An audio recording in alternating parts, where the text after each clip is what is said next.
রাজধানীর গুলশানের Rancon icon tower, যেখানে সাবেক পুলিশ প্রধান বেনজির আহমেদের পরিবারের সদস্যদের নামে 4টি ফ্ল্যাট রয়েছে।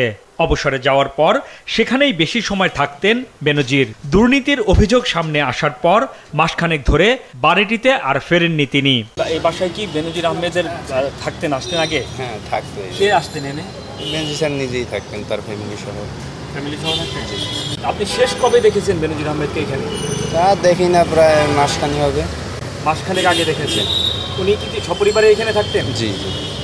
উনি থাকার সময় জায়গার পরিবেশটা কেমন ছিল, কেমন হইতো? উনি যখন আসতেন পুলিশ আসতে গেলে কেমন দেখতেন? ওনার কি অবস্থা দেখছেন? পুলিশ ছিল, এখন মনে করে আছে কিনা জানি না। বিপুল পরিমাণ সম্পদের বিষয়ে জিজ্ঞাসাবাদের জন্য আগামীকাল দুদক কার্যালয়ে বেনজিরকে ডাকা হয়েছে। সেই চিঠি গুলশানের এই বাসায় আসে বলে জানিয়েছেন ভবনটির নিরাপত্তা কর্মী।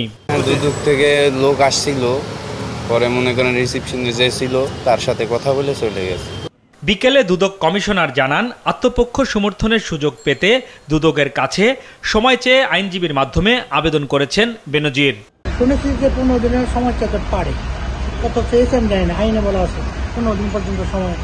যদি ইয়া সন্তুষ্ট হয়, অনুসন্ধান কর্মকর্তা সন্তুষ্ট হয়, সে সময় মঞ্জুর করতে পারে। এদিকে দুদকের আইনজীবী জানান, বেনজিরের বিরুদ্ধে অনুসন্ধান দ্রুততার সাথে চলছে। এখন পর্যন্ত পাওয়া নথি যাচাই বাছাই হচ্ছে।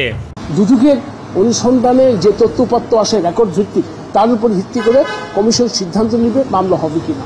আগামী 9 জুন বেনজিরের স্ত্রী জিশান মির্জা ও তার 3 মেয়েকে দুদকে তলব করা হয়েছে।